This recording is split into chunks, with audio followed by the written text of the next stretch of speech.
The morning sun cast long shadows through the floor-to-ceiling windows of Maxwell Industries' executive suite, 30 floors above the bustling city streets. Robert Maxwell, CEO and founder, stood quietly observing the scene unfolding in his conference room. At 58, his salt-and-pepper beard and weathered hands spoke of decades building his company from nothing. In the center of the room stood David Chen, a gentleman in his early 40s wearing the khaki uniform of the janitorial staff.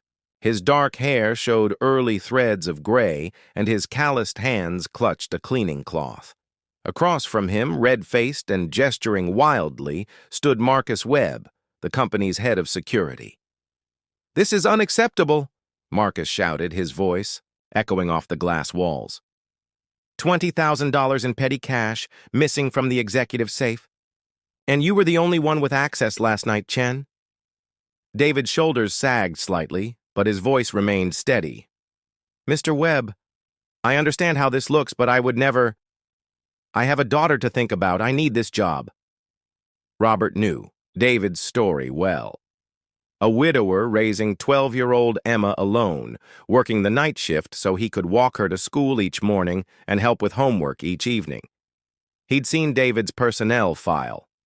Never late, never a complaint, always, going beyond what was required. "Facts are facts," Marcus continued, his tone growing harsher.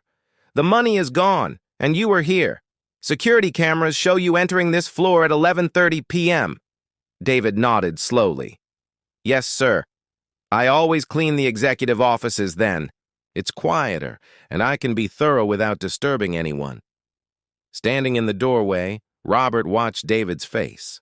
There was hurt there and fear for his job, but something else too. A quiet dignity that reminded Robert of his own father, who had worked 3 jobs to support their family decades ago. "I think we need to call the police," Marcus declared, reaching for his phone. "This is theft, plain and simple." "Wait." Robert's voice cut through the tension as he stepped into the room. Both men turned toward him, Marcus with surprise, David with resignation. "Mr. Maxwell," Marcus said quickly, "I was just handling this situation. We've found our thief." Robert studied David's face for a long moment. In his years of running the company, he'd learned to read people. This man, tired, worried, but honest, was not a thief. "David," Robert said gently, "would you mind if we reviewed the security footage together?" Relief flickered across David's features. "Of course, Mr. Maxwell. Whatever helps." The 3 men made their way to the security office, where banks of monitors displayed various angles of the building. Marcus pulled up the footage from the previous night, fast-forwarding to show David entering the executive floor. "There," Marcus pointed triumphantly. 11:30, just like I said." Robert watched carefully as the footage showed David methodically. Cleaning, emptying trash, wiping surfaces, vacuuming. At one point, David paused at the executive safe, which stood slightly ajar. "Can you zoom in there?" Robert asked quietly. The enhanced footage showed David noticing the open safe, looking around uncertainly, then gently closing it without touching anything inside. "I remember that," David said softly. "The safe was already open when I got there. I thought maybe someone had forgotten to close it properly, so I just made sure it was secure." Robert nodded thoughtfully. "Marcus, who else has access to that safe?" Marcus shifted uncomfortably. "Well, the executive team, of course. Department heads. But David was the only one there that night." "Let's keep watching," Robert said patiently. The footage continued, showing David finishing his rounds and leaving the floor at 12:45 a.m. But Robert wasn't done. "Show me footage from earlier in the evening," he requested. "Say, from 6 p.m. onward." Marcus hesitated. "Sir, I really don't think that's necessary. We have our culprit right here." But Robert's tone brooked no argument. "The footage," Marcus, reluctantly. Marcus scrolled back through the evening's recordings. At 7:15 p.m., the cameras caught something interesting. Marcus himself entering the executive floor, looking around nervously before approaching the safe. The room fell silent as they watched Marcus on screen, clearly familiar with the safe's combination, removing stacks of cash and stuffing them into his briefcase. David stared at the screen in shock. Robert felt a familiar weight in his chest. The disappointment of trust betrayed, but also a quiet satisfaction that his instincts about David had been correct. "Marcus," Robert said quietly, "I think we need to have a different conversation." Marcus's face crumpled. "Mr. Maxwell, I can explain. My son's medical bills, the treatments aren't covered by insurance. I was going to pay it back, I swear." Robert studied the man who had worked for him for 8 years. "You were willing to let David take the blame for your actions. A single father who depends on this job to support his daughter." The full weight of what had almost happened seemed to hit Marcus then. He looked at David with genuine remorse. God, what was I thinking? David, I'm so sorry." David, ever gracious, simply nodded. "I understand about medical bills, Mr. Webb, but there had to be a better way." Robert felt a warmth spread through his chest.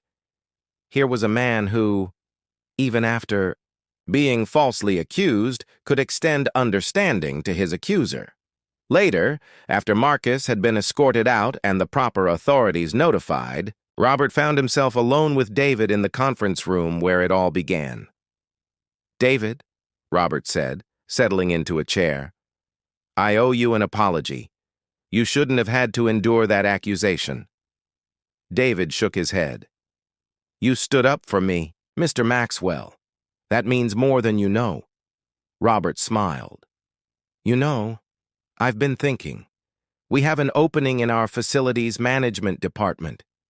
Day shift, better pay, and it would put you on a career track with real advancement opportunities." David's eyes widened. "Sir, that's incredibly generous, but I'm not sure I'm qualified."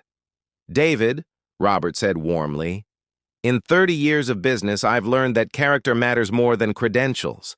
You can learn the technical aspects, but integrity, that's something you either have or you don't, and you've got it in spades." As they talked, Robert learned more about Emma's love of science, David's dreams of maybe one day sending her to college, the quiet pride he took in honest work well done. 6 months later, Robert often saw David in the hallways, now wearing a crisp button-down shirt instead of the khaki uniform. He'd taken to the new role naturally, his attention to detail and genuine care for the building and its occupants making him invaluable. But it was the small moments that stayed with Robert the most. The way David always had time to help a struggling colleague. How he'd quietly arranged for the elderly security guard's grandson to have an internship. The gentle wisdom he shared with younger employees who sought his advice. One evening, as Robert worked late, he noticed David still in the building. Not because he had to be, but because he was helping train the new night janitor, passing, along the same quiet dedication that had served him so well. Robert smiled to himself, thinking of his own father's words from long ago. "Son, it's not what a person has that defines them. It's what they do when nobody's watching that shows who they really are." David Chen had shown exactly who he was. And sometimes, Robert reflected, the most powerful thing you can do is simply stand up for what's right, especially for those who can't stand up for themselves. In a world that often felt rushed and impersonal, there was something deeply satisfying about witnessing genuine kindness rewarded and quiet integrity recognized. It reminded Robert why he'd built his company in the first place, not just for profit, but to create a place where good people could thrive. The city lights twinkled beyond the office windows as Robert finally gathered his things to head home.